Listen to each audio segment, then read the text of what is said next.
أعوذ بالله من الشيطان الرجيم بسم الله الرحمن الرحيم وأوحى ربك إلى النحل أن اتخذي من الجبال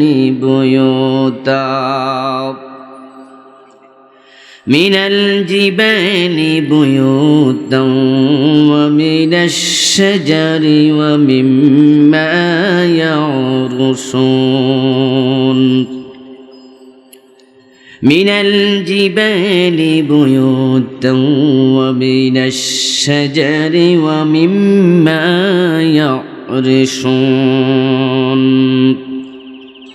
قال النبي صلى الله عليه وسلم ذاق طعم الإيمان من رضي بالله ربا وبالإسلام دينا وبمحمد نبيا ورسولا أو كما قال النبي عليه الصلاة والسلام সকলে মেহেরবানি করে দরুদ ইব্রাহিম পড়ুন আল্লাহুম্মা সাল্লি আলা মুহাম্মাদিন ওয়া আলা আলি মুহাম্মাদ কামা সাল্লাইতা আলা ইব্রাহিম ওয়া আলা আলি ইব্রাহিম ইন্নাকা হামিদুম মাজিদ اللهم بارك على محمد وعلى آل محمد كما باركت على إبراهيم وعلى آل إبراهيم إنك حميد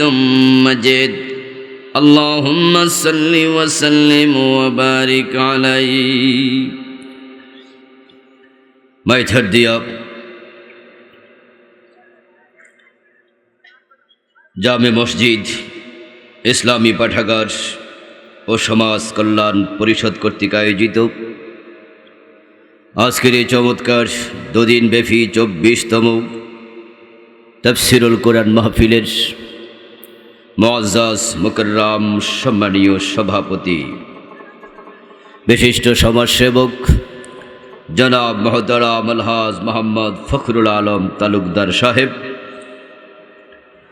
আজকের মাহফিলে আমার পূর্বে অত্যন্ত চমৎকারভাবে কোরআন এবং হাদিস থেকে আলোচনা উপস্থাপন করেছেন নন্দিত মুফাসসির কোরআন বিশিষ্ট ইসলামী চিন্তাবিদ বন্ধুবর মুহতারাম মাওলানা শায়খ জামাল উদ্দিন সাহেব। আমাদেরকে ইসলামী সঙ্গীত শুনিয়ে উজ্জীবিত করেছেন ইসলামী সাংস্কৃতিক অঙ্গনের বীর যোদ্ধা, অপসংস্কৃতির আগ্রাসনের বিরুদ্ধে যিনি ইসলামী সংস্কৃতির পক্ষে যুদ্ধ করে চলছেন, অনবদ্য ভূমিকা রেখে চলছেন, আমাদের সকলেরই প্রিয় ভাই মুহতারাম শিল্পী বশিউর রহমান। আল্লাহ তাআলা তার কণ্ঠকে আরও দারাজ করে দিন। মঞ্চে উপবিষ্ট আছেন এই মাহফিলের জন্য আমি যতটুকু সরেছি বিভিন্ন সময় খোঁজখবর নিয়ে সবচেয়ে গুরুত্বপূর্ণ ভূমিকা রেখেছেন অত্র ইউনিয়ন পরিষদের সম্মানীয় চেয়ারম্যান সাহেব। আমি একাধিকবার মাহফিলটি ক্যান্সেল করতে চেয়েছিলাম, কারণ দেশের বিভিন্ন জায়গাতে মাহফিল করতে দেয়া হচ্ছে না। দাউদকান্দিতেও মাহফিলের সংখ্যা খুব কম হচ্ছে। আমি ভেবেছি ওনারা করতে পারবেন না, এর চেয়ে অন্য জায়গায় দিয়ে দেয়া বেটার। কিন্তু আমাকে আমাদের সম্মানিত সুফিয়ান ভাই বারবার এনশিওর করছিলেন যে চেয়ারম্যান সাহেব এই মাহফিলের জন্য আপ্রাণ প্রচেষ্টা করছেন এবং তিনি সফল হবেন ইনশাআল্লাহ। আমরা তাই দেখেছি। সম্মানিত চেয়ারম্যান সাহেবকে আল্লাহ তাআলা তার দ্বীনের জন্য কবুল করুন। মঞ্চে উপবিষ্ট অন্যান্য সম্মানী ওলামায়ে কেরাম, ইসলাম প্রিয় তৌহিদি জনতা, পর্দার অন্তরালের সম্মানীয় সতী সাধবী মা ও বোনেরা, আপনারা সকলে কেমন আছেন? মাশাআল্লাহ। আল্লাহ তাআলা আমাদের সকলকে ভালো রাখুন, সুস্থ রাখুন, ঈমানের সাথে রাখুন, বলুন আমিন। আল্লাহ তাআলার পবিত্র জাতের লাখো কোটি শুকরিয়া জ্ঞাপন করছি, যে মহান মনিব অত্যন্ত মেহেরবানি করে আমাদের সকলকে কোরআনের এই মাহফিলে হাজির হওয়ার তৌফিক দিলেন। করোনার বিপর্যস্ততার মাঝেও যিনি আমাদেরকে সুস্থ রাখলেন, কোরআনের কথা বলার মতো, শোনার মতো কোরআনমুখী হৃদয় দিলেন, এই সব নেয়ামতের মালিককে। লা ইন শাকারতুম লাযীদান্নাকুম। আল্লাহর ওয়াদা হলো, তোমরা নেয়ামত পাওয়ার পরে যদি কৃতজ্ঞ হও, নিশ্চিতভাবে আমি নেয়ামত আরো বাড়িয়ে দেব। আল্লাহ তাআলা কখনো ওয়াদা লঙ্ঘন করেন না। আমরা কোরআনের সাথে আছি, মৃত্যু পর্যন্ত কোরআনের সাথে থাকতে চাই। এ নিয়ামত আল্লাহ যেন কখনো কেড়ে না নেন, সেই মানসিকতা নিয়ে অন্তরের সবটুকুন শ্রদ্ধা এবং ভালোবাসা দিয়ে আমাদের মনিব আল্লাহ তাআলাকে একটিবার কৃতজ্ঞতা জানাতে চাই, শুকরিয়া জানাই। কালিমাতু শুকর পড়ি সবাই মিলে, জোরে জোরে একবার বলি আলহামদুলিল্লাহ। দরুদ ও সালাম বিশ্বনবী সাইয়্যিদুল মুরসালিন, ইমামুনা কুদওয়াতুনা হাবিবুনা উসওয়াতুনা তাবিবু কুলুবিনা মুহাম্মাদুর রাসূলুল্লাহ সাল্লাল্লাহু আলাইহি ওয়াসাল্লামের উপর সাহাবায়ে কেরাম ও শুহাদায়ে জামের আলা ইল্লিয়িন আল্লাহ তাআলার কাছে কামনা করছি, বলুন আমিন। সম্মানিত ভাইয়েরা, আমি আপনাদের সম্মুখে পবিত্র কোরআন মাজিদ থেকে সূরাতুন নহলের ৬৮ নম্বর আয়াতে কারিমা তেলাওয়াত করেছি। বিশ্বনবীর পবিত্র মুখ অনুসৃত একখানা ছোট্ট হাদিসে নববী পাঠ করেছি।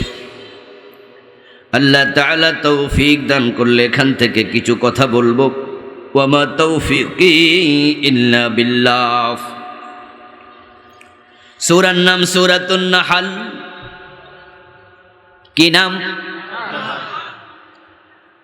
পবিত্র কোরআন মাজিদের অসংখ্য সূরার মাঝে এটি একটি সূরা। নহল শব্দের অর্থ হলো মৌমাছি। আল্লাহ তাআলা মৌমাছির নামে পবিত্র কোরআন মাজিদের সূরার নামকরণ করে বুঝালেন। উম্মতে মুহাম্মাদি, মৌমাছির মাঝেও তোমাদের জন্য শিক্ষণীয় আছে। ফিলুল হাকিম লা ইয়াখলু আনিল হিকমা। আল্লাহ মহাবিজ্ঞানী, ওনার কোনো কাজ হিকমতের খেলাফ হতে পারে না। মৌমাছির মাঝে বাস্তবিকেই এমন কিছু উত্তম গুণাবলী আছে, মৌমাছির চারিত্রিক এমন কিছু বৈশিষ্ট্য আছে, ওই চারিত্রিক বৈশিষ্ট্যগুলো যদি আমরা অর্জন করতে পারি, আমি নিশ্চিতভাবে বলবো আপনি জান্নাতি হবেন, কোনো সন্দেহ নাই। আল্লাহ তাআলা মৌমাছি নামক প্রাণীর কাছে ওহী নাজিল করেছেন। মানুষের মাঝে যারা ওহী প্রাপ্ত তারা প্রায় সকলেই নবী, শুধুমাত্র মূসা আলাইহিস সালামের মা ব্যতীত। মূসা আলাইহিস সালামের মায়ের কাছে ওহী এসেছিল। মূসা আলাইহিস সালামের মা, উনি নবী নন। আওহাইনা ইলা উম্মি মূসা আনিরদিহি। আল্লাহ তাআলা বলেন, আমি মূসার মায়ের কাছে ওহী নাজিল করেছি, জন্মের পরপর মূসাকে দুধ পান করাও। ফেরাউনের সৈন্যরা যদি খবর পায় মূসাকে জবে করে ফেলতে পারে, তাই তাকে দুধ পান করায়া নৌকার মাঝে পানিতে ভাসায়া দাও। ওয়ালকিহি ফিল ইয়াম্মি, সমুদ্রের মাঝে ভাসায়া দাও। ওয়াউহাইনা ইলা নূহ, আমি নূহের কাছে ওহী নাজিল করেছি। ওহী পাওয়ার কারণে নূহ নবী হয়ে গেলেন, লূত নবী হয়ে গেলেন, সালেহ নবী হয়ে গেলেন। ওহী পাওয়ার পরে বিশ্ব নবী মুহাম্মদ সাল্লাল্লাহু আলাইহি ওয়াসাল্লাম নবী হলেন। কিন্তু মূসার মা ওহী পেয়েছে, তিনি নবী হন নাই। মানুষের মাঝে ওহী প্রাপ্ত প্রায় সকলেই নবী। হযরত মূসার মা ব্যতীত ওহী বড় দামি জিনিস। আল্লাহ নিজে ওহীর মাধ্যমে ব্যক্তির সাথে সংযোগ স্থাপন করেন। ওহী চাইলে পাওয়া যায় না, আল্লাহর পক্ষ থেকে মনোনয়ন লাগে। ওহী আল্লাহ তাআলা যাকে চান শুধু তাকে দেন। আল্লাহ নিজ থেকে যদি কারো সাথে সংযোগ স্থাপন না করে, কোনো ব্যক্তি প্রচেষ্টা করে আল্লাহর সাথে সংযোগ স্থাপন করা সম্ভব না। এজন্য ইব্রাহিম আলাইহিস সালাম বাল্যকালে পাহাড়ের উপর বসে বসে আল্লাহকে খুঁজছিলেন। যখন আল্লাহকে তিনি খুঁজে পান না, তখন তিনি বললেন, লা ইল্লাম ইয়াহদিনি রব্বি লাকুনান্না মিনাল কওমিদ দাল্লিন।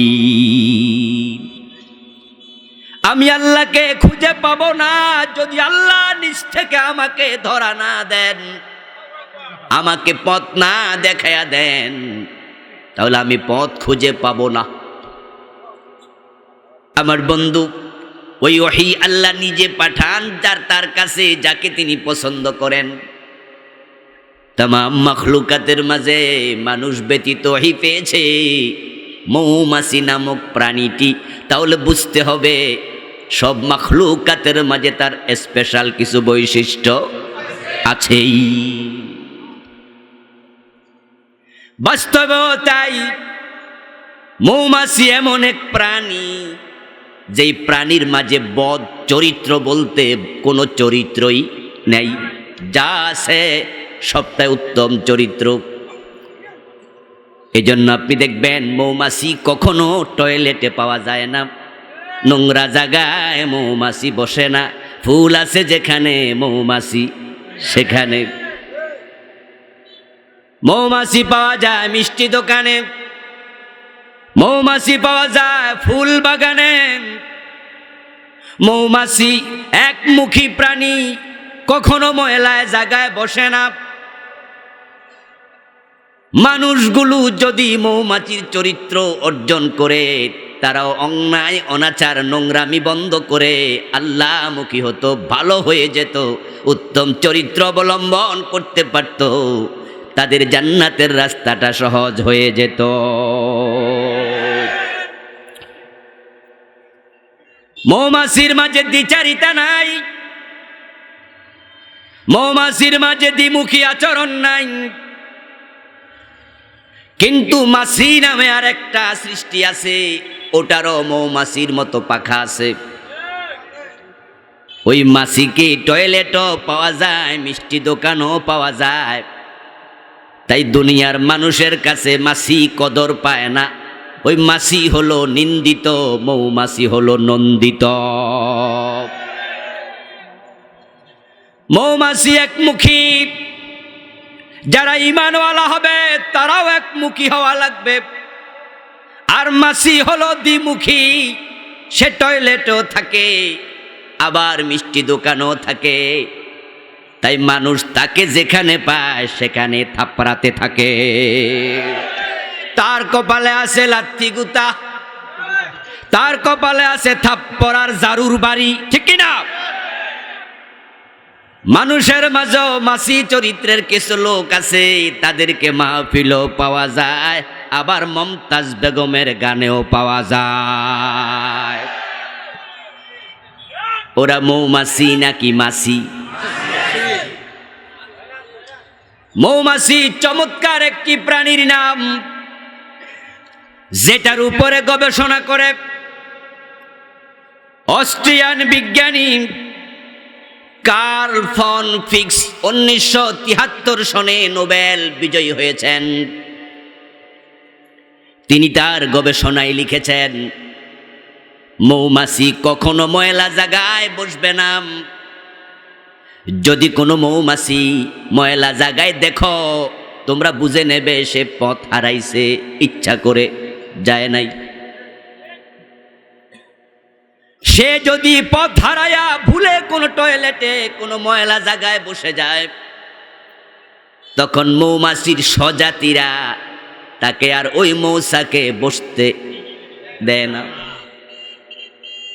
কার্ল ফন ফিক্স গবেষণা করে বলেন, ওই ময়লা বসা মৌমাছি মৌচাকে আর জায়গা পায় না, তাকে মৌচাক থেকে সরায়া দেয়। এই চরিত্র যদি মুসলমান অর্জন করতে পারতাম আমরা, আমাদের মাঝে যারা সুদের সাথে আছে, ঘোষের থাকে আছে, অন্যায়ের সাথে আছে, জুলুমের সাথে আছে, সিনেমা হলে যায়, মমতাজের গানে যায়, অপরাধীদের সঙ্গী হয়ে যায়, আমরা তাদেরকে বর্জন করতে জানলে কোনো অপরাধী নেতা হতে পারত না।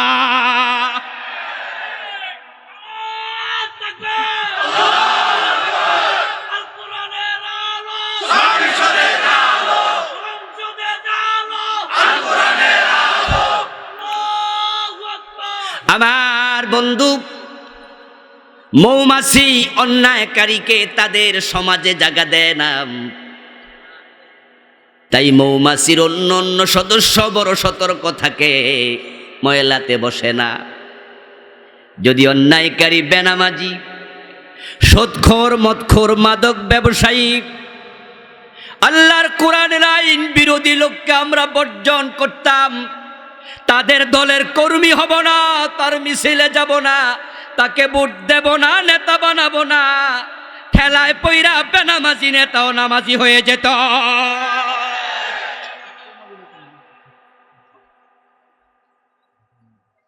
কিন্তু আমরা কি দেখি? আমরা দেখি আমরা মৌমাছির মতো হতে পারি না, আমরা মাছির মতো হয়ে যাচ্ছি।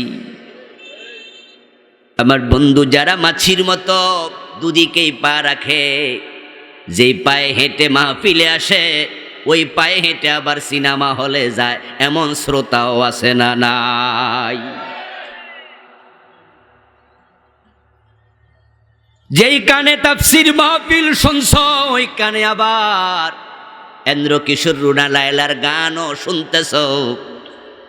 আজকের এই মাহফিলে বসে আছেন, রিংটোনের মাঝে সিনেমার গান দিয়া রাখছে, এমন শ্রোতা আছে না নাই? যেই কান দিয়ে আপনি মাহফিল শোনেন, কোরআন শোনেন, ওই কান দিয়া সিনেমার গান আপনি যদি শোনেন, তাহলে আপনি মাছি না মৌমাছি? যেই মানি ব্যাগ থেকে আপনি, যেই দোকানের ক্যাশ থেকে মাহফিলের জন্য চাঁদা দিলেন, ওই দোকানের ক্যাশ থেকে আবার গানের জন্য চাঁদা দিলেন, আপনার মানি ব্যাগ, আপনার পকেট, আপনার দোকানের ক্যাশ একমুখী না দ্বিমুখী? মাছি না মৌমাছি? মাছি। যেই আপনি মাহফিলের প্রধান অতিথি, মাহফিলের সভাপতি, মাহফিলের বিশেষ অতিথি হলেন, মসজিদের সভাপতি, মসজিদের সেক্রেটারি হলেন, সেই আপনি যদি আবার আইয়ুব বাচ্চুর কনসার্টে গিয়েও অতিথি হয়ে যান, মমতাজ বেগমের গানে গিয়েও সেক্রেটারি হয়ে যান, প্রধান অতিথি, বিশেষ অতিথি হয়ে যান, তাহলে আপনি একমুখী না দ্বিমুখী? আওয়াজ করে বলুন, আপনি মৌমাছি নাকি মাছি? এখন মাছির সাথে আচরণ কি আপনি লক্ষ্য করে দেখবেন। খাবার টেবিলে যদি কেউ মাছি দেখে, সাথে সাথে কয় বিছনা ঝাড়ু টান, ঠিক না? কারণ বলা যায় না হেতে কোন জায়গা থেকে আইছে, এমনও তো হতে পারে টয়লেট থেকে সে এসেছে। ঘুমানোর সময় যদি মাছি দেখেন, তাহলে বিছনা ঝাড়ু রেডি আছে না নাই? টয়লেটের মাঝে বসেছেন, তারপরে আপনি দেখেন একটা মাছি টয়লেটের ভিতরে উঠতেছে, এটা এসে আপনার গায়ের জামায় বসতে চায়, আপনি তখন বলবেন পায়ের স্যান্ডেলটা খুলি, ঠিক না? যেখানে পাবেন তাকে সেখানে মারে, এর কারণ সে দ্বিমুখী, মুনাফিক, আল্লাহ পছন্দ করে না। মুনাফিকরা একমুখী না দ্বিমুখী? ইযা লাকুল্লাযীনা আমানু ক্বালু আমান্না ওয়া ইযা খালাউ ইলা শায়াতিনিহিম ক্বালু ইন্না মাআকুম। আল্লাহ বলেন কিছু মানুষ আছে, ছিল, ভবিষ্যতেও থাকবে, যে মানুষগুলো মোমেনদের কাছে গেলে মোমেন সাজে, শয়তানের কাছে গেলে তাদের বন্ধু সাজে। মাহফিলে এসে বলবেন, আবুল কালাম আজাদকে আনছো কেন? আরো বড় বক্তা আনলা না কেন? আমরা তো ইসলামের জন্য আসি, টাকা লাগলে দেব। আমরা ইসলামের পক্ষের সৈনিক, নেও 1 লাখ টাকা। সবাই দিলেন মারহাবা। উনি মনে মনে খুশি, আমার সবাই মারহাবা দিছে। পরের দিন যখন আবার মমতাজ বেগমের গান হয়, উনি সেখানেও নেতা হইয়া হাজির হইয়া 2 লাখ টাকা দিয়ে দেয়। ওখানেও জিন্দাবাদ নেয়। কারণ হলো উনি ভাবে মাহফিলে আমার ভোটার আছে, ওই কনসার্টেও আমার ভোটার আছে, আমাকে সবার ভোট লাগবে, নেতা হওয়া লাগবে। তাই উনি মাসির মতো দুদিকে রক্ষা করতে চায়। ওই মাসিরে যেমন মানুষ থাপড়ায়, তোমারে থাপড়ানোর জন্য আল্লাহর ফেরেশতা রেডি হয়ে আছে।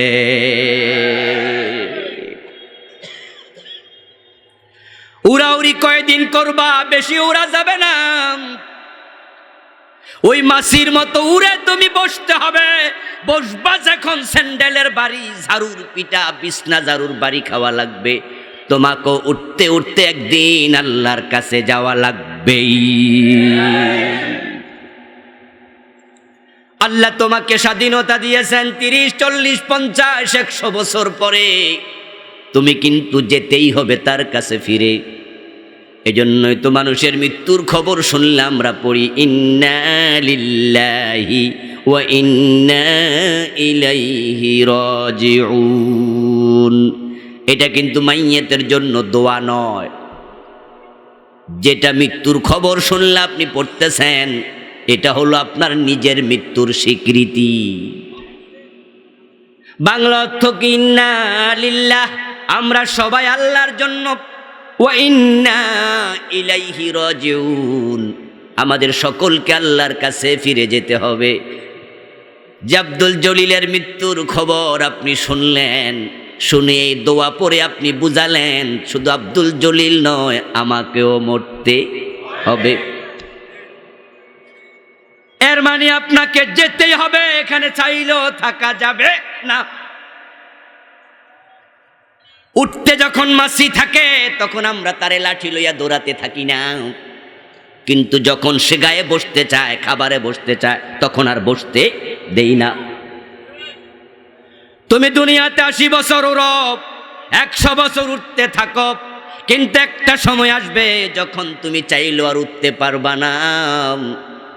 তখন আল্লাহর কোরআনের বক্তব্য, ওয়ালাউ তারা ইয ইয়াতাওয়াফাল্লাযীনা কাফারুল মালাইকাতু ইয়াদরিবুনা উজুহাহুম ওয়া আদবারহুম যুকু আযাবাল হারিক। আওয়াজ দিয়ে বলেন নাউযুবিল্লাহ। আল্লাহ তাআলা বলেন, হে নবী মুহাম্মদ সাল্লাল্লাহু আলাইহি ওয়াসাল্লাম, যদি আপনি দেখেন কাফেরদের মৃত্যুর সময় যখন ফেরেশতা হাজির হয়, তখন এসে তার চেহারার মাঝে পিটাতে থাকে। কে বলতেছে? কথা বলেন। ইয়াদরিবুন, জরাবা ইয়াজরিবু শব্দের অর্থ কি? চুমু দেয়া। কথা বলেন, জরাবা মানে চুমু দেয়া নাকি প্রহার করা? ওয়ালাউ তারা ইয ইয়াতাওয়াফাল্লাযীনা কাফারুল মালাইকাতু ইয়াজরিবুন, দরাবা ইয়াজরিবু, ইয়াজরিবুন 1 বছর না বহু বছর? ফেরেশতা একজন আসবে না, হাজার হাজার আসবে। ইয়াদরিবুনা উজুহাহুম, চেহারার মাঝে পিটাবে, ওয়াদবারহুম, তোমার পিঠের মাঝে পিটাবে। আর যদি তুমি মৌমাছি হতে পারো, الذين تتوفاهم الملائكة طيبين يقولون سلام عليكم ফেরেশতারা এসে তোমাকে সালাম দিতে থাকবে। ও বন্ধু, ঘরের ভিতরে যদি মৌমাছি ঢুকে যায়, ছোট্ট বাচ্চাটা লাঠি লইয়া যদি মৌমাছিটাকে পিটাতে যায়, বাচ্চার মা কয় দরজা খুলে দে, জানালা খুলে দে, মারিস না, এটা ভালো পোকা, বের হয়ে যা। নিজের ঘরের মাঝে নিজের বাড়িতে মৌমাছি লালন করে পালন করে এমন লোক আছে না নাই? কিন্তু মাছি ফালছে কে? মাছির চরিত্র ভালো না, দ্বিমুখী, ভালো কাজেও আছে খারাপ কাজেও আছে, ভালো জায়গায় যায় খারাপ জায়গায় যায়, মাহফিলেও যাও সিনেমা হলেও যাও, আল্লাহর সাথেও আসো শয়তানের সাথেও আসো, তুমি আল্লাহর কাছে নন্দিত হতে পারবা না। তোমার জন্য ফেরেশতা জাহান্নামের চাবুক নিয়ে অপেক্ষা করছে। ধরা যেদিন খাইবা সেদিন উপায় থাকবে না। মৌমাছির এই গুণটা যদি আমরা অর্জন করতে পারতাম, সমাজে অন্যায় থাকতো না, অনাচার থাকতো না। আমার বন্ধু, আমাদের দেশের এলিট পার্সন যারা এমপি, মন্ত্রী, মেম্বার, চেয়ারম্যান, কমিশনার, মেয়র, আপনাদের কাছে জানতে চাই, যারা মুসলমান তাদের প্রত্যেকের সাথে কোনো না কোনো মসজিদের দায়িত্ব জড়িত আছে না নাই? সচিবালয়ের প্রত্যেকটা ভবনে যতগুলো মন্ত্রণালয় আছে, ওই সচিবালয়ের প্রত্যেকটার আলাদা আলাদা নামাজ কক্ষ আছে, মসজিদ আছে। স্বরাষ্ট্র মন্ত্রণালয়ের সচিবালয়ের অংশে আলাদা মসজিদ আছে, পররাষ্ট্র মন্ত্রণালয়ে আছে, শিক্ষা মন্ত্রণালয়ে আছে। কোথায় নাই? প্রত্যেকটা মেম্বার, প্রত্যেকটা চেয়ারম্যান, প্রত্যেকটা মেয়র, প্রত্যেকটা কমিশনার, প্রত্যেকটা এমপি, প্রত্যেকটা মন্ত্রী সবাই মসজিদের সাথে সম্পৃক্ত। এলাকার ধনীরা মসজিদের সাথে সম্পৃক্ত, এলাকার সব রাজনৈতিক দলের নেতারা মসজিদের সাথে সম্পৃক্ত। তারা যদি ঘোষণা দিয়ে দিত আমি মসজিদের সাথে আছি, আমি আর গানের সাথে নাই, তাহলে এলাকার যুবকেরা গান দিয়া কোনো নেতা, সভাপতি, সেক্রেটারি খুঁজে পাইতো না। ব্যবসায়ীরা যদি ঘোষণা দিত যেই পকেট থেকে মাহফিলের চাঁদা যায়, ওই পকেট থেকে গানের চাঁদা যাবে না, এলাকার যুবকেরা গান দেবে। এখন গায়কদের টাকা দেওয়ার জন্য টাকাও পাইতো না। আমরা যারা মসজিদে জুমার দিন আধা ঘন্টা 40 মিনিট 1 ঘন্টা হুজুরের ওয়াজ শুনি, আমরা যারা মাহফিলে আসি, আমরা যদি ঘোষণা দিতাম যেই পা দিয়ে হেঁটে মসজিদে গিয়েছি, যেই কান দিয়া কোরআনের তাফসীর শুনেছি, ওই কান দিয়া ওই পা দিয়া হেঁটে আর গানে যাব না, তখন গানের মজলিসে দর্শক পাওয়া যেত না। আলটিমেটলি ওই যুবকগুলো কোরআনের মাহফিল দেয়া শুরু করে দিত। মৌমাছির মতো হলে কত লাভ এবার বুঝেন। এবার বন্ধু বলুন তো, যারা আইয়ুব বাচ্চু, জেমস এবং আরো বড় বড় গায়ক যারা বাংলাদেশে আছে, তাদের কণ্ঠটা যদি তারা তাদের গানের মজলিসে বিক্রি করে টাকা না পাইতো, ইসলামী গানের শিল্পী মশিউর রহমানের মতো তারাও ইসলামী গান গাওয়া শুরু করে দিত। টোটাল পরিবেশটা ইসলামের পক্ষে এসে যেত। এজন্য মৌমাছির মতো একমুখী হওয়া দরকার আছে না নাই? এটা 1 নাম্বার চরিত্র। 2 নাম্বার চরিত্রটা মৌমাছির আরো চমৎকার। সেটা হলো মৌমাছি কখনো একা একা চলে না, তারা দল বেঁধে চলে। তাই গাছ কেটে দেবেন, মৌচাক ভেঙে দেবেন, দেখতে পাবেন সবগুলো দল বেঁধে যাচ্ছে, আলাদা থাকে না। আল ইত্তিহাদু কুওয়া, ঐক্যের মাঝে আছে শক্তি। ঠিক মৌমাছির এই চরিত্রটা অর্জন করা মুসলমানদের জন্য ছিল ফরজে আইন। واعتصموا بحبل الله جميعا ولا تفرقوا আল্লাহ তাআলা বলছেন তোমরা ঐক্যবদ্ধভাবে আল্লাহর কোরআনকে আঁকড়ায়া ধরো। ঐক্যবদ্ধ থাকা মুসলমানের জন্য ফরজ। মৌমাছির মাঝে গুণটা খুব ভালোভাবে পাওয়া যায়। মুসলমান যদি আজকের পৃথিবীতে ঐক্যবদ্ধ থাকতো তাহলে মুসলমানের দিকে আঙ্গুল তুলে কথা বলার সাহস কোনো কাফের দেখাতো না। আল ইত্তিহাদু কুওয়া, একতাই বল। আপনার মায়ের মাথার চুল, স্ত্রীর মাথার চুল, বোনের মাথার চুল আপনি যদি এক গাছি ধরে টান দেন গোড়ায় ছিঁড়ে যাবে, মাঝখানেও ছিঁড়ে যাবে। কিন্তু যদি সেখানে 30-50 গাছি চুল এক জায়গায় করে আপনি টানেন, হাত কেটে যাবে, চুল ছিঁড়বে না। মৌমাছিগুলো বড় একতাবদ্ধ থাকে, তারা বড় উপকারী প্রাণী, তারা নিরীহ, তারা আক্রমণ করে না। কিন্তু তাদের মাঝে বৈশিষ্ট্য আছে, কেউ যদি বেয়াদবি করে গুতা মারে তাহলে ছাড় দেয় না, সবাই মিলে তাদের প্রতিশোধ নিতে থাকে। এই গুণটা যদি আমরা অর্জন করতে পারতাম, যে আমরা 250 কোটি মুসলমান এক, আমাদের 65টা রাষ্ট্র আছে, 57টা ওআইসির সদস্য, যদি মৌমাছির মতো আমরা এক হয়ে যেতাম, মুসলমান যেখানে নির্যাতিত হবে বাকি 250 কোটি একসাথে হয়ে প্রতিশোধ নেওয়া শুরু করতাম। প্রতিশোধ নেওয়া লাগতো না, একটা ধমকে কাফেররা থেমে যেত।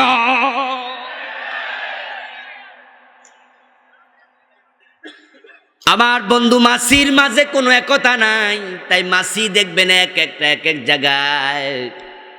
আজকে পৃথিবীর মুসলমানেরা মাছির মতো হয়ে গেছে, তাদের মাঝেও একতা নেই।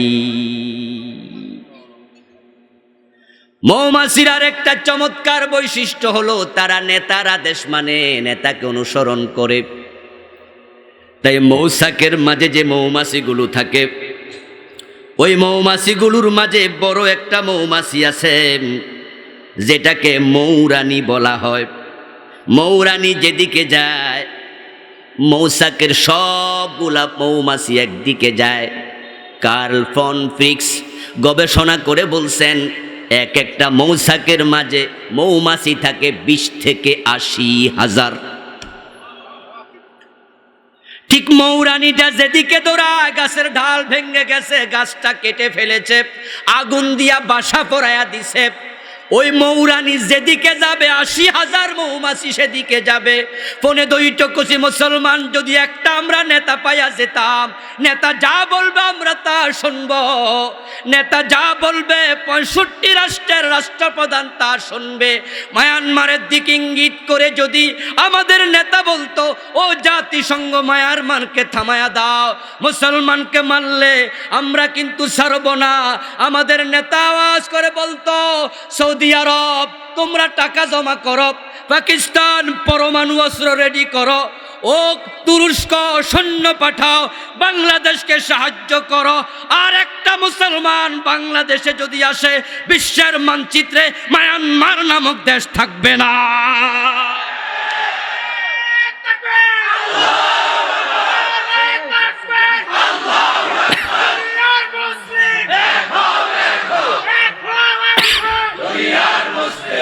আমার বন্ধু, পাকিস্তানের হাতে পরমাণু অস্ত্র আছে না নাই? কথা বলতে হবে, আছে না নাই?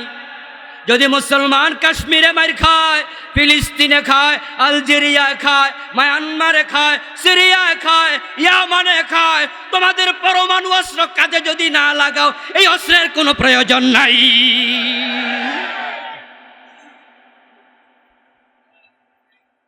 আমরা বলি না পাকিস্তান কালকে পরমাণু অস্ত্র ছেড়ে দিয়ে পৃথিবীকে ধ্বংস করে দেখ, সেটা আমাদের উদ্দেশ্য নয় বলার।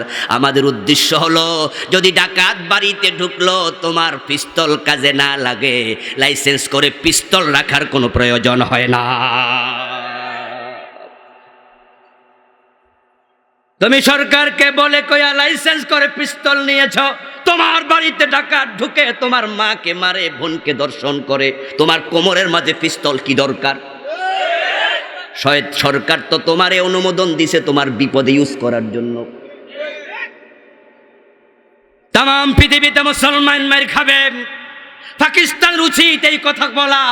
পরমাণু অস্ত্র ব্যবহার করবে কি করবে না সেটা পরে, কিন্তু বলা তো উচিত। থামাও, মায়ানমারকে থামাও, ভারতকে থামাও, ফিলিস্তিনের মুসলমানদের হত্যা থামাও। মুসলমানরা যদি একজন নেতার নেতৃত্বে এসে যেতে পারত, ওই নেতা যদি ঘোষণা দিত সৈন্য রেডি করো, তুরস্কের হাতে সৈন্য আছে খুব প্রশিক্ষণপ্রাপ্ত, পৃথিবীর সর্বশ্রেষ্ঠ সেরা প্রশিক্ষণপ্রাপ্ত সৈনিক, কাতারের কাছে আছে কোটি কোটি ডলার, পাকিস্তানের কাছে আছে পরমাণু বোমা, আমাদের কাছে কি নাই? আমরা মাইর খাই শুধু আমাদের অনৈক্যের কারণে। আমাদের সব আছে, শুধু ঐক্যটা নাই। অথচ পৃথিবীতে মুসলমানের মতো শান্তি প্রিয় কোনো জাতি নাই। পৃথিবীতে রাষ্ট্র আছে 228টার মতো, স্বাধীন হয়েছে 195টার মতো। আপনারা শিক্ষিত মানুষ, 850 কোটি মানুষ পৃথিবীতে বসবাস করছে। 228টা রাষ্ট্রের মাঝে একটা রাষ্ট্রের নাম আপনারা বলতে পারবেন না যে কোনো মুসলমান রাষ্ট্র কাফের রাষ্ট্রকে আক্রমণ করছে। পৃথিবীতে এমন একটা রাষ্ট্র নাই। আমরা আক্রমণ করি না, ইসলাম আমাদেরকে আক্রমণ শিখায় নাই। আমাদের ইসলাম শিখিয়েছে ভালোবাসো, ক্ষমা করো, বিনা প্রয়োজনে গাছের পাতাও ছিঁড়া যাবে না। রাসূল সাল্লাল্লাহু আলাইহি ওয়াসাল্লামের নবুয়তের জিন্দেগীর মাদানী জীবনের 2য় হিজরি থেকে 9ম হিজরির শেষ পর্যন্ত ছোট বড় যুদ্ধ হয়েছে 104টার মতো। বিশ্বনবী একটা তো নিচ থেকে আক্রমণ করেন নেই, বরং তিনি আক্রমণ প্রতিহত করেছেন। সবগুলো যুদ্ধ ছিল দফাই। 1000 কাফের বদরের যুদ্ধে এসেছিল। যখন যুদ্ধ শুরু হলো, সম্মুখ সমর দিয়ে যুদ্ধ শুরু হবে, ঢাল তলোয়ারের যুদ্ধ, 3 জন সামনাসামনি হলো। হযরত আলী গেলেন, হযরত হামজা গেলেন, আরেকজন সাহাবী গেলেন, 3 জন তলোয়ার নিয়ে দাঁড়ালেন।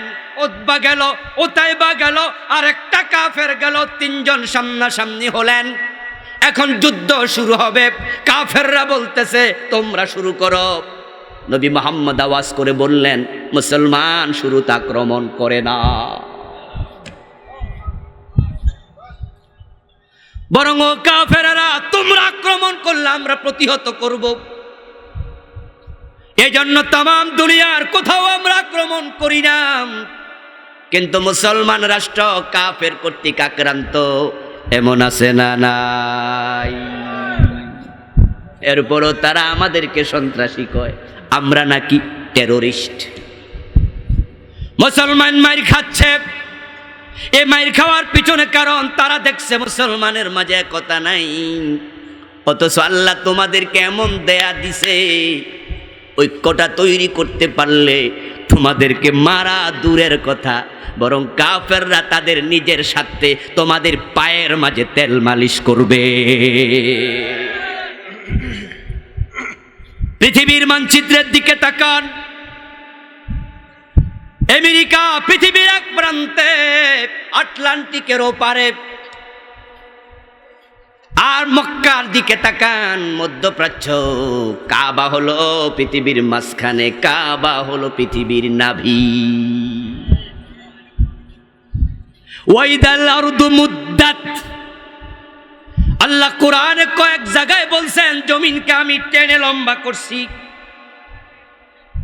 পৃথিবী সবটা পানির মাঝে ভাসমান ছিল। ওই পানির ফেনা জমতে জমতে মাটি তৈরি হয়েছে। ওই মাটিটুকু পৃথিবীর মাঝখানে রেখে আল্লাহ কাবা বানাইছে। কাবার ফাউন্ডেশনের জায়গাকে টেনে মহিলারা খামির বানায়া, যেমন একবারে কি জানি বলে, এটার নাম কি, বেলুন, বেলুন দিয়া যখন খামিরে চাপ মারে তখন খামিরটা রুটি হয়ে যায়। আল্লাহ কাবার জমিনটাকে টান দিয়া পৃথিবী বড় করেছে। কাবা হলো পৃথিবীর নাবি, আর ওই নাবির চারপাশে আল্লাহ দিয়েছে ইসলামী রাষ্ট্রগুলো। সৌদি আরব, তার পাশে কাতার, তার পাশে দুবাই, তার পাশে ইয়ামান, তার পাশে সিরিয়া। এইভাবে আপনি দেখবেন বিশ্বের মানচিত্রের মাঝখানে আছে মধ্যপ্রাচ্যের মুসলিম রাষ্ট্রগুলো। আল্লাহ আমাদেরকে দিছে মাঝখানে। আমেরিকা হলো পৃথিবীর এক কোণে। বাংলাদেশ থেকে গেলাম, রিয়াদ যেতে যেতে লেগে গেল 6 ঘন্টা। রিয়াদ থেকে আবার উঠলাম নিউ ইয়র্কের জন এফ কেনেডি বিমানবন্দরে, গিয়ে নামলাম, সময় লেগে গেল 13 ঘন্টা। বিমানের মাঝে বসে আছি, মনে হয় সময় যাই না। 13 ঘন্টা কি বাড়ির কাছের কথা নি রে ভাই? কিন্তু আমার ভাগ্য বড় ভালো, আমার পাশের সিটটা ছিল খালি। তাই সবাই বসে আছে আর আমি শুয়ে গেছি। পাশের সিটে কোনো যাত্রী ছিল না। কোথায় আমেরিকা? তারা সেখান থেকে এসে মধ্যপ্রাচ্যে বোমা কেমনে ফেলে, ইরাক কেমনে ভাঙে। সৌদি আরব যদি ঘাঁটি না দিত তাহলে ইরাক আক্রমণ করতে পারত না।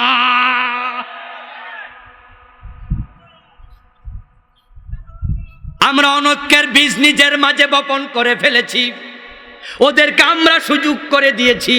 আল্লাহ আমাদেরকে পৃথিবীর মাঝখানে শুধু জায়গা দেন নাই, দিয়েছেন মধ্যপ্রাচ্যের মাটির নিচে তেল আর তেল। ও বন্ধু, আমরা মুসলমানরা যদি একজন নেতা পাইতাম, আমাদের নেতা যদি অর্ডার করত, আমরা মৌমাছির মৌরানির মতো তার ফলোয়াররা তার কথা যেভাবে শোনে আমরাও শুনতাম।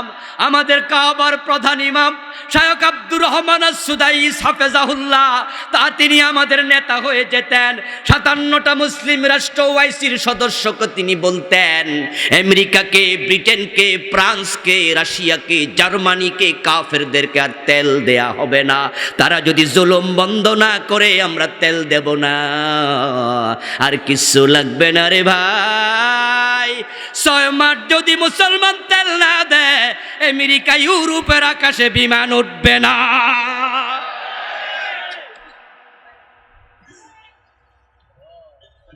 কথা কি বোঝেন?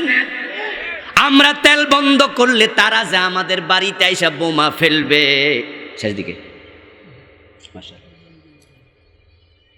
আবার বন্ধু, তারা যে আমাদের দেশে এসে মেসাকার করবে, আকাশে বিমানে তো উঠবে না।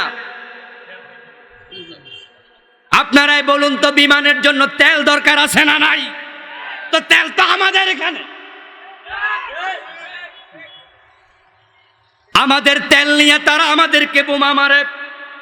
আমাদের মাঝে ঐক্য তৈরি করতে হবে। এমন ফতুয়া দেয়া যাবে না যে ফতুয়ার কারণে ঐক্য বিনষ্ট হয়।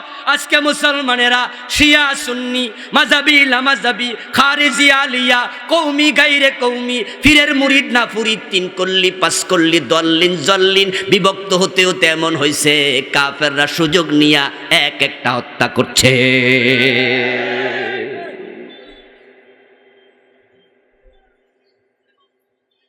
কথা ছিল আল মুমিনুনা কাজাসাদিন ওয়াহিদ। রাসূলুল্লাহ সাল্লাল্লাহু আলাইহি ওয়াসাল্লামের বক্তব্য, মুসলমানরা হবে একটা দেহের মতো। ইজাশতাকা আইনুহু ওয়াশতাকা কুল্লুহু, ইজাশতাকা রাসুহু ওয়াশতাকা রাসুহু। মাথা ব্যথা হলে পা ঘুমায় না, চোখ ঘুমায় না, চোখে ব্যথা হলে পা ঘুমায় না, হাত ঘুমায় না। এক অঙ্গে ব্যথা হলে পুরা শরীর ব্যথায় অংশগ্রহণ করে। যদি এমনটা হয়ে যেত, কাশ্মীরের মুসলমানের কষ্ট দেখে সৌদি আরব, কাতার, ইয়ামান, দুবাই, বাংলাদেশ তামাম 57 মুসলমান কাঁদে। মায়ানমারের কষ্ট দেখে কাঁদে, ব্যথায় অংশগ্রহণ করে, তারা রুখে দাঁড়ায়, প্রতিবাদ করে। জালেমরা হাত তুলে কথা বলার সাহস দেখাতো না।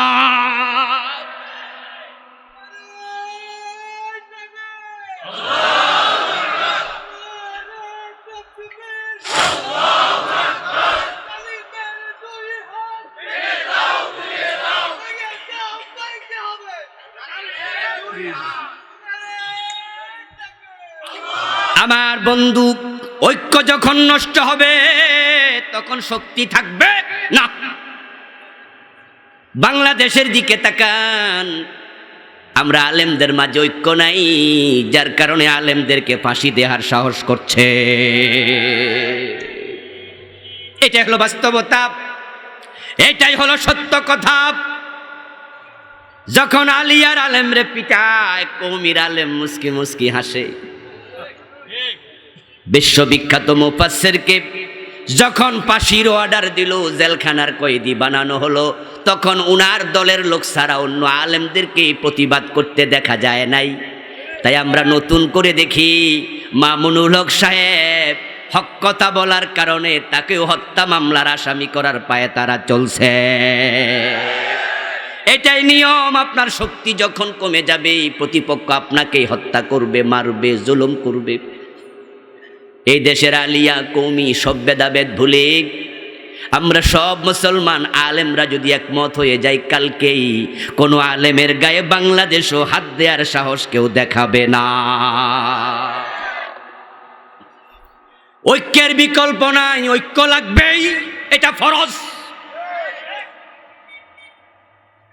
এই জন্য আমি আজকের মাহফিল থেকে ঘোষণা করছি, অনুরোধ জানাচ্ছি, ওলামায়ে কেরাম যখন কোনো মাসআলা বলবেন, এমনভাবে বলবেন যেন আলেমদের মাঝে ভ্রাতৃত্ব আরো বৃদ্ধি পায়, সখ্যতা আরো বেড়ে যায়, ঐক্য যেন বিনষ্ট না হয়।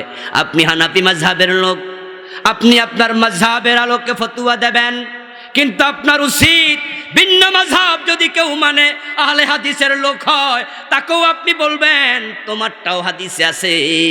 আবার আপনি আহলে হাদিস হলে আপনি আহলে হাদিসের মতো ফতোয়া দেবেন, কিন্তু হানাফি মাযহাবের লোকদেরকে বলবেন আপনারটাও হাদিসে আছে। আলেমরা হবে চিকিৎসকের মতো। যখন কেউ তার গায়ের চামড়া কোথাও লেগে ছিঁড়ে গেছে, হাতের হাড্ডিটা ভেঙে গেছে, ডাক্তারের কাছে সেটা নিয়ে আসে, ডাক্তার জোড়া লাগায় না টাইন্না আরো ছিঁড়া দেয়? ডাক্তার তুলা হাতে নিয়া বাঙ্গা হাড্ডি জোড়া লাগায়, চামড়া ছিঁড়ে গেলে সুন্দর করে মালিশ করে সিলায়া দে, জোড়া লাগায়। ডাক্তার যদি ভেঙ্গে দেয়, ডাক্তার যদি ছিঁড়ে দেয়, চিকিৎসা করবে কে? ফতোয়ার জন্য আলেমদের কাছে আসে। তারা যদি বলে জোরে আমিন বললে ঘাড়ে ধাক্কা দিয়া বের করে দিও, এই দেশে ঐক্যের কথা বলবে কে?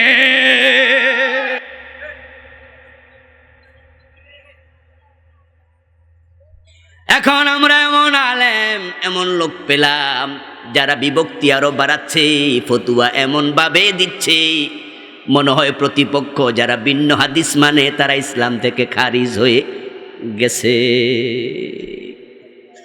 হ্যাঁ রে ভাই, আমিও জোরে আমিন বলার পক্ষের লোক নই, আমিও হানাফি, কিন্তু জোরে আমিন বলার পক্ষে আবু দাউদে দুটি হাদিস আমি নিজের চোখে পড়েছি। আপনি যান, আপনিও কিতাবুস সালাত পড়লে পাবেন। ওই হাদিস দুটি ইমাম শাফি মেনেছে, ইমাম মালিক মেনেছে, ইমাম আহমদ ইবনে হাম্বল মেনেছে।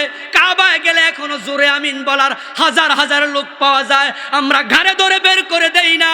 কাবার ইমাম বলে না বেরিয়ে যাও, বরং আপনি হাদিস থাকলে মানেন, কোনো বাধা দেয়া যাবে না।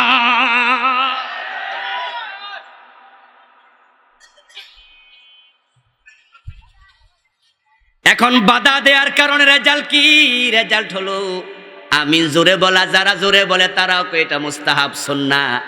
যারা আমরা বাধা দেই আমরাও জানি এটা ফরজ লঙ্ঘন না, একটা সুন্নাহর লঙ্ঘন হতে পারে।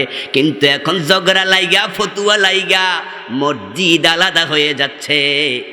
হানাফি মাযহাবে জোরে আমিন কওয়া যায় না ওই মসজিদে, তাই আহলে হাদিসের নামে মসজিদ বানানো শুরু হয়ে গেছে।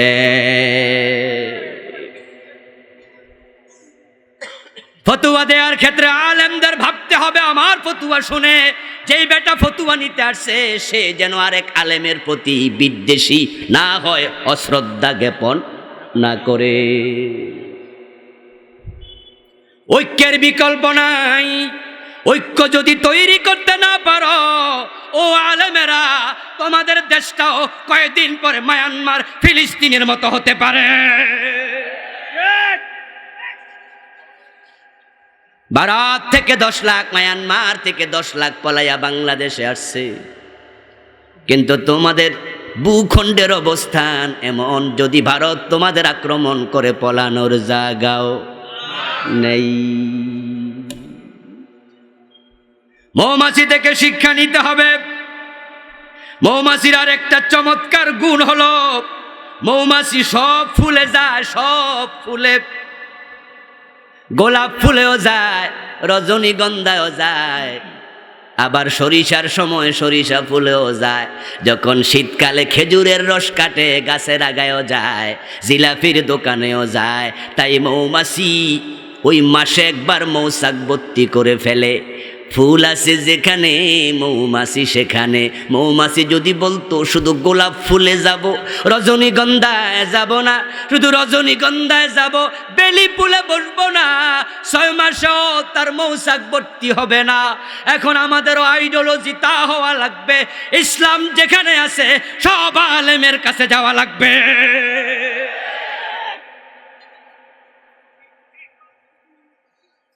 আমরা তাবলীগে যোগ দিয়েছি, তাই ওই হুজুরের কাছে আর যাব না। আমি ৮৮ মুরিদ হইছি, সরসিনার মাহফিলে আর যাব না। এরকম চিন্তা আছে না নাই? বরং আজকের মাহফিলও যখন কোন ছাত্র রওনা দিয়েছে অমুক মাদ্রাসা থেকে, শিক্ষক যদি টের পায়, কই যাস? কই যে মাইথার দিয়া মাহফিলে যাই। কই না, হে ওয়াজে যাইস না। এমন কথা বলার মতো ওস্তাদও আছে না না?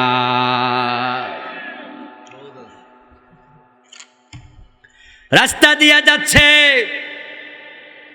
এই এলাকায় বেড়াইতে আইছে, তারপরে মাইকের আওয়াজ শুনে সিএনজি ওয়ালারে কয়, সিএনজিটা একটু থামা। হুজুরের ওয়াজ কানে আসতেছে, আধা ঘন্টা একটু ওয়াজ শুনা যাই।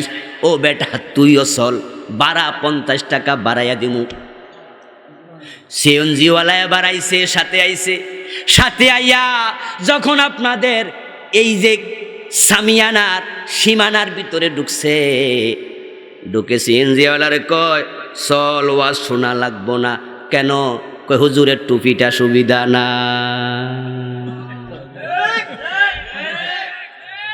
টুপি দেখা বুঝাই লাইছে হুজুর আমার দলের না। এখন হুজুর যাচাই করে টুপি দিয়া, গায়ের পাঞ্জাবি দিয়া, ইসলাম যাচাই করে ফির দিয়া, বুজুর্গ দিয়া।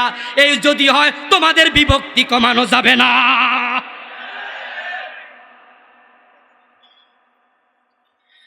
আপনি তাকলিফ জামাত, তাবলীগ জামাতে যাবেন, কারণ তাবলীগের মাঝে ইকরামুল মুসলিমিন আছে। তাবলীগের মাঝে এমন কিছু বৈশিষ্ট্য আছে যেটা আরেক জায়গায় নাই। আমি নিজ চোখে দেখেছি। তাবলীগ জামাতে গেছি, ডিসি সাহেব সাথে ছিল অনেক ভিআইপি পার্সন, ইউনিভার্সিটির প্রফেসর ছিল কয়েকজন, বাংলাদেশের এক সময়কার প্রধান বিচারপতির ভাই ছিল, একটি ইউনিভার্সিটির এক্স প্রফেসর, ডিসি র্যাঙ্কের লোক, অনেক ভিআইপি এসেছে। তাদের সাথে খাইতে যখন বসলাম, তখন এক প্লেটের মাঝে সবাই খায়, মাটির মাঝে বসে যায়। ওই ডিসি সাহেব যখন বিদায় নেয়, তার গাট্টি নেয়ার জন্য কোনো সহযোগী নাই, নিজের গাট্টি নিজে কাঁধে নেয়। যখন তাদের একজন আমির নির্বাচিত করা হলো, ডিসি তখন সাধারণ নাগরিকের মতো আমির কথা বলে, ডিসি চুপ করে থাকে, এই মাটির মাঝে শুয়া যায়, কম্বল কান্দে লয়, নিজে পাক কইরা খাওয়ায়। বলুন তো অহংকার কমার সম্ভাবনা আছে না নাই? ওখানে গেলে তোমার অহংকার কমবে, ওখানে গেলে ইকরামুল মুসলিমিন শিখবে, ওখানে গেলে আসরের টাইমে লাইন ধরা দিনের দাওয়াত কেমনে দে শিখতে পারবা। তুমি তাবলীগে গিয়েছো ভালো, কিন্তু তাবলীগের মাঝে তো সুর ধরে হাত কাটার কথা নাই, ওই ওয়াজ তারা করে না। ডাকাত ধরে সুরে দাও, এই ওয়াজ তারা করে না। তাবলীগে আমি গিয়েছি, অনেকবার নসরত করেছি, তাদের ওয়াজ এখনো এরকম পাই নাই। আল্লাহর জমিনে আল্লাহর আইন লাগবে, আল্লাহর আইনের দেশ চলবে, এই ওয়াজ তাবলীগের নেশাবে নাই। এখন ইসলাম পুরাটা মানতে হলে এই ওয়াজ যারা করে তাদের দলও যোগ দেয়া দরকার আছে না নাই? এক ফুলের মধু দিয়া মৌচাক ভরবে না।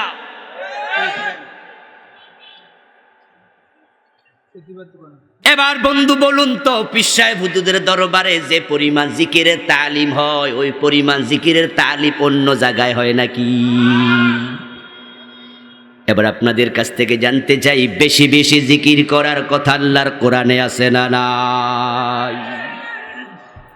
বেশি বেশি শব্দটা শুধু জিকিরের সাথে, আর কোথাও নাই। অন্য সব জায়গায় হলো উত্তম উত্তম উত্তম।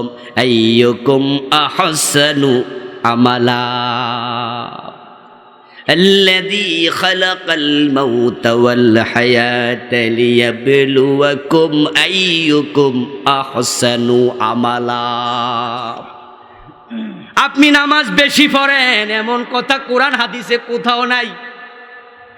নামাজ আপনি পড়বেন উত্তম নামাজ, রোজা রাখবেন উত্তম রোজা, হজ করবেন উত্তম হজ, সব আমল হবে উত্তম।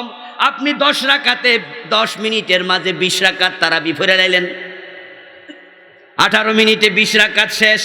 কি যে পড়ছে তেলাওয়াত হুজুরও বোঝে না, শ্রোতাও বোঝে না। এমন তেলাওয়াত বাংলাদেশে আছে না নাই? ওরে বাবা রে বাবা, হুজুরের কেরাতের গতি কনকট বিমানের চেয়েও।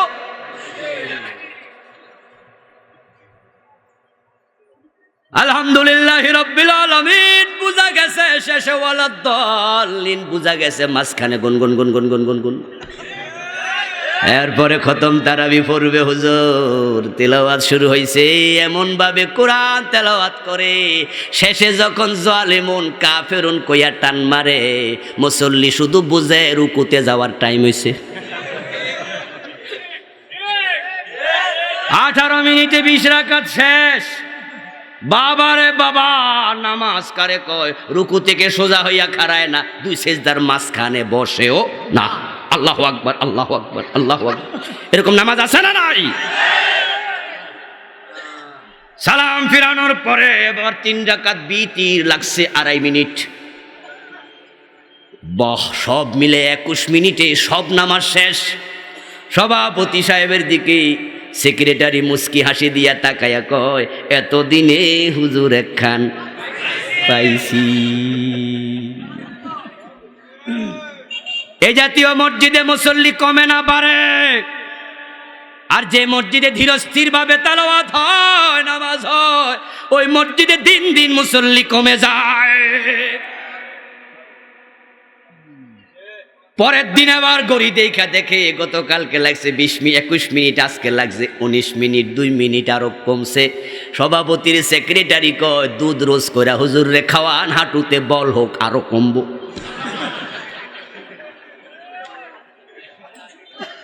এই জাতীয় নামাজ প্রয়োজন নাই। বেশি নামাজ নয়। বিশ্ব নবী এমন নামাজ পড়তেন, তারে মত কদমাহু, এমন লম্বা কেরাত 2 পা পানিতে ফুলে যেত। মায়েশা সিদ্দিকা রাদিয়াল্লাহু তাআলা আনহা বলেন, রাসূলুল্লাহ রুকুতে যেতেন, আমি মাঝে মাঝে ভাবতাম তিনি বুঝি সেজদার কথা ভুলে গেছেন। এমন লম্বা সেজদা দিতেন, মাঝে মাঝে আমি ভাবতাম তিনি বুঝি মরে গেছেন। আমি পায়ের মাঝে সিমটি দিতাম, রাসূল সাল্লাল্লাহু আলাইহি ওয়াসাল্লাম পা নাড়া দিলে বুঝতাম তিনি সেজদাতে আছেন, তিনি মরেন নাই। শুধু জিকিরের কথা আছে, উযকুরুল্লাহ যিকরান কাসীরা, আল্লাহর বেশি বেশি জিকির করো। এবার আপনাদের কাছে আমি জানতে চাই, দয়া করে জবাব দেন, পীর সাহেব হুজুরদের দরবারে জিকিরের তালিম বেশি বেশি আছে না নাই? তাহলে আপনি একরামুল মুসলিমিন শিখার জন্য তাবলীগে যান, জিকির শিখার জন্য হক্কানি পীরের দরবারে তালিমে যান, আবার ইসলামের পক্ষে জিহাদ করার জন্য, দ্বীন কায়েমের জন্য ইসলামী আন্দোলনেও যাওয়া লাগবে।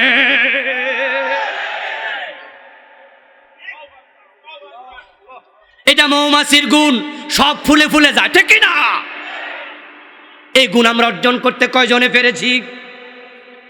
বরং আমরা যেখানে গেছি ওখানে খুঁড়া মাইরা দিছি, ঠিক না? আমরা খুঁড়া মারছি, আমার দল ছাড়া হক কোনো দলই নেই। এই জন্য এক ফিরের বিরুদ্ধে কাফের ফতুয়া দেয়, এমন আছে না নাই? এক আলেম আর এক আলেমকে কাফের বলে, এক আলেম আর এক আলেমের বিরুদ্ধে ফতুয়া দেয়। আমরা এমন ফতুয়াবাজি শুরু করছি, হানাফিদের নামাজ হয় না এমন বই লেখে, এমন ফতুয়া দেয়, ওয়াজের মাঝে এসে কয় হানাফিদের নামাজে নাকি হয় না। আবার বন্ধু হানাফি এমন আলেম পাওয়া যায় যারা বলে আহলে হাদিসে ঘাড়ে ধাক্কা দিয়া মসজিদ থেকে বের করে দাও, তোমাদের এই কথাগুলো ইসলামের জন্য বড় ক্ষতিকর হয়ে যাচ্ছে।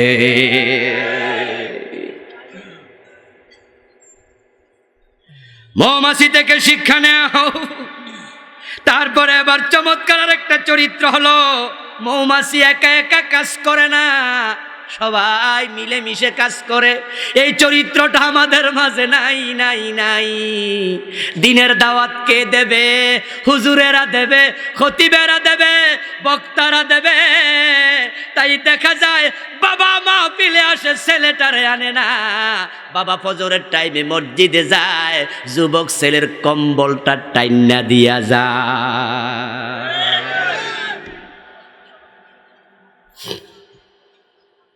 আমার বন্ধু এই মাহফিলগুলোতে এসে আলেমদের ঘাড়ে দায়িত্ব দিলেন, অথচ রাসূলুল্লাহ দায়িত্ব দিয়েছে সবাইকে, বাল্লিগু আন্নী ওয়ালাউ আয়া। বিদায় হজের মাঠে হাজির ছিলেন সাহাবা 1,14,000-এর মতো। বিশ্বনবী সবাইকে লক্ষ্য করে বললেন, ফালিয়ুবাল্লিগিশ শাহিদুল গায়বা, আজকে যারা হাজির আছো আমার বক্তব্য যারা অনুপস্থিত তাদের কাছে পৌঁছিয়ে দিতে হবে। রাসূলুল্লাহর ইন্তেকালের পরে সাহাবারা তাম দুনিয়ায় ছড়ায়া পড়ছে।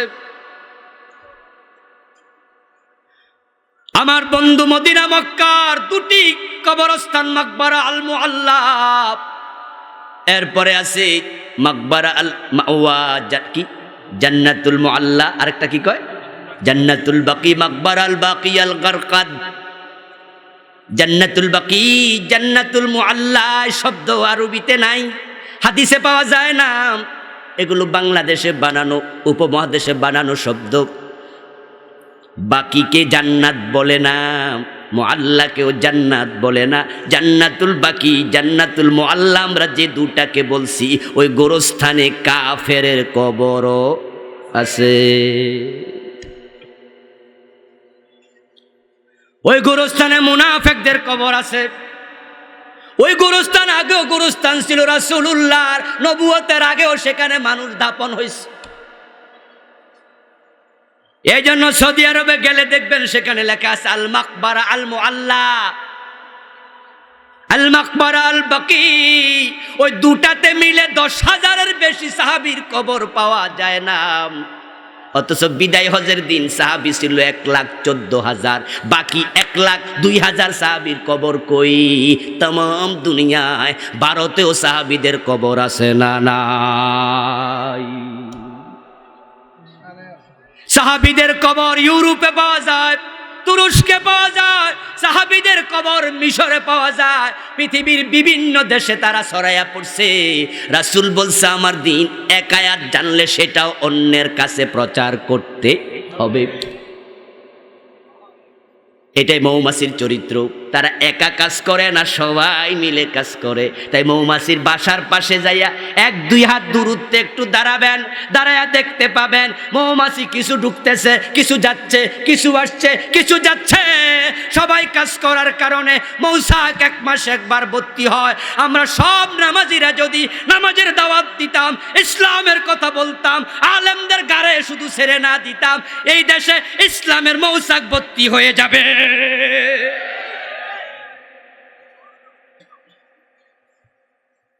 কাজ করতে হবে মৌমাছির মতো পরিশ্রম করে।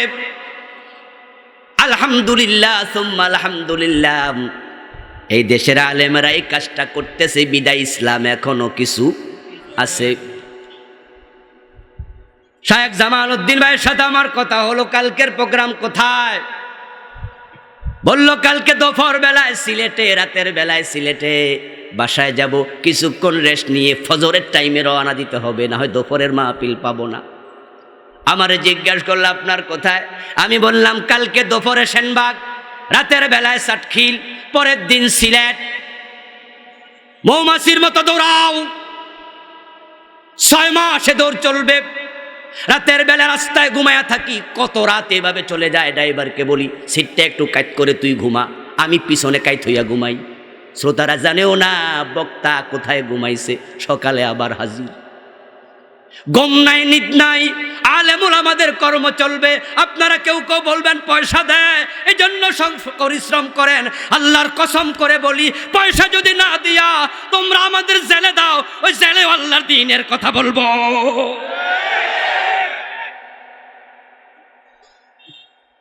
পয়সা তো আজকাল মানুষ দেয়, কিন্তু আমাদের উস্তাদরা মাদ্রাসায় পড়াইছে, সরকারি কোনো বেতনও ছিল না, এমপিউর কোনো নিয়মও ছিল না। এই দেশের পীর সাহেব হুজুরেরা দিনের দাওয়াত আলেমরা দিয়েছে। জোনপুর থেকে ঘোড়ায় চড়ে এসেছে, পুরপুরা থেকে পালকিতে চড়ে এসেছে, নৌকায় সরে সরে মানুষের বাড়িতে দাওয়াত দিছে। খানকাগুলোর দিকে তাকাও, ওই সরসিনা মাদ্রাসায় পীর সাহেব হুজুর পয়সা যা পাইছে সব মাদ্রাসায় দিয়ে দিছে। আমি নিজে ধামতি আলিয়ার ছাত্র। ও বন্ধু, পীর সাহেব হুজুর আব্দুল আলিম রাহেমাহুল্লাহ, আব্দুল হালিম রাহেমাহুল্লাহ মরে গেছেন। একটু দোয়া করি আল্লাহ তাকে জান্নাত নসিব করুন, বলেন আমিন। হুজুরের বেতন সবটা মাদ্রাসার এতিমখানায় যোগ করে দিত। মাদ্রাসার লিল্লা বৌনিকে বেতনটা দিয়ে দিত। এখান থেকে ধামতি বেশি দূরে নয়। ওই ধামতির পীর সাহেব আব্দুল হালিম হুজুর একটা দোতলা বিল্ডিংও বানান নাই। ঘরের খবর আমরা এমনও জেনেছি, আজকে ঘরের মাঝে মেহমান আসছে, মেহমান কি দিয়া খাইছে, পরে খোঁজ নিয়ে জানা গেছে বোর্ডিং এ জাপ্পা খাইছে, ঘরের খানাও ঠিক বোর্ডিং এরটাই। নিজের পকেটে টাকা দিয়া দিন প্রচার করছে, ঘোড়ায় চৈরা করছে, গাড়িতে চৈরা করছে। আজকে প্রয়োজন আছে, আজকে সুযোগ আছে, তাই হেলিকপ্টারে চড়ে, বিমানে চড়ে। হেলিকপ্টার বিমান যদি বন্ধ হয়ে যায়, আমরা দিনের পথে পায়ে হেঁটে হলো দাওয়াত দেব। আলেমরা দাওয়াত দেয়, তাই ইসলাম কিছু টিকে আছে। আলেমদের মতো, মৌমাছির মতো সবাই দাওয়াতি কাজ করো, এই দেশে দিন কায়েম হয়ে যাবে।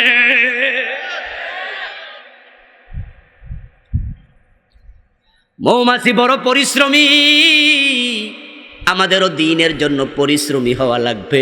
তাবুকের দূরত্ব মদিনা থেকে 1200 মাইল, বই পুস্তকে 500 মাইল লিখে অনেক ভুল আছে। আমার বন্ধু বদরের দূরত্ব লিখেছে 70 মাইল, অথচ আমি যখন বদরে যাই, আমি মদিনায় ড্রাইভারকে বললাম মাইলেজ 0 করে দাও। মাইলেজটা 0 করে দাও। প্রাইভেট কারের মাইলেজ 0 করে দেওয়া হলো। বদরের প্রান্তে পৌঁছার পরে বললাম কত? ড্রাইভার সাহেব বললেন 170 কিলোমিটার। ইতিহাসের বইতে কত তথ্য আছে যেগুলো সঠিক নয়। আল্লাহর হাবিব সাল্লাল্লাহু আলাইহি ওয়াসাল্লাম 313 জন সাহাবী নিয়া 170 কিলোমিটার দূরে গেছে। আবার বিশ্বনবী 30,000 সাহাবী লইয়া মদিনা থেকে তাবুকে 1200 কিলোমিটার দূরে গেছে। তখন কি ঘোড়া ছিল? আপনার আজকের গাড়ি ছিল, প্রাইভেট কার, বিমান, কি ছিল? আমার বন্ধু, ঘোড়া দিয়ে হবে না, কারণ ঘোড়া এমন এক প্রাণী যেটা দৌড়াইলে পিপাসিত হবে, মরুভূমিতে পানি নাই, পথে মরে যাবে। তাই বাহন শুধু একটা ওট। ও বন্ধু, ওট একা চলে না, ওটের একজন রাখাল দরকার আছে না নাই? তাই ওট কিন্তু দৌড়ে আবার টানা লাগে। বিশ্বনবী সাহাবীদেরকে নিয়ে 1200 কিলোমিটার চলে গেলেন। যেতে লেগেছে কয় মাস, আসতে লাগছে কয় মাস। সৌদি আরবের রোদ 65-70 ডিগ্রি সেলসিয়াস তাপমাত্রা। সাহাবারা মৌমাছির মতো পরিশ্রম করেছেন। ছোটকালে কবিতা পড়েছি, কবি প্রশ্ন করে, মৌমাছি মৌমাছি কোথা যাও নাচি নাচি, দাঁড়াও না একবার ভাই, ওই ফুল ফোটে বনে যাই মধু আহরণে, দাঁড়াবার সময় তো নেই। এখন আজকে আপনারা যারা আমার আলোচনা শুনছেন, দ্বীনের যতটুকু এলেম আছে, বুঝ আছে, জ্ঞান আছে, ওইটুকু অন্যের কাছে পৌঁছানো দরকার আছে না নাই? অনুরোধ থাকবে আমার, জুমার মসজিদে যাওয়ার সময় অ্যান্ড্রয়েড সেট যদি থাকে নিশ্চয়ই সাথে নেন, মাহফিল আসার সময় নিয়ে আসবেন। হুজুরের 30 মিনিট 50 মিনিটের বক্তৃতাটা রেকর্ড করে ফেলবেন। মাহফিলে এসেছেন, ওলামায়ে কেরামের 2 ঘন্টা 4 ঘন্টার বক্তৃতা রেকর্ড করে বাড়ি নেবেন। আগামীকাল জুমার রাতে আপনি যে ওয়াজ রেকর্ড করেছেন, ডাইনিং টেবিলে বসে আপনার স্ত্রী, আপনার সন্তান, আপনার পরিবারের সবাইকে বলবেন, আজকে আমরা গল্প গুজব করব না, আজকে জুমার 40 মিনিট আলোচনা রেকর্ড করে আনছি, সবাই মিলে শুনবো। আপনার স্ত্রী, আপনার মেয়ে, তারা জুমার মসজিদে যাওয়ার সুযোগ পায় নাই, মাহফিলে আসার সুযোগ পায় নাই, ওদের কাছে মেসেজগুলো যদি পৌঁছায়া দেন, আপনার ঘরটাই ইসলামের ঘর হয়ে যাবে। এজন্য আসুন আমরা সবাই মিলে মৌমাছির মতো হতে চাই, মৌমাছির চরিত্র নিজের মাঝে আনতে চাই। আল্লাহ তাআলা আমাদের সকলকে উত্তম চরিত্রে ভূষিত করুন, উত্তম চরিত্র অর্জন করার তৌফিক দিন। বলেন আমিন। উঠবেন না প্লিজ, আমরা দোয়া করে একসাথে যেতে চাই।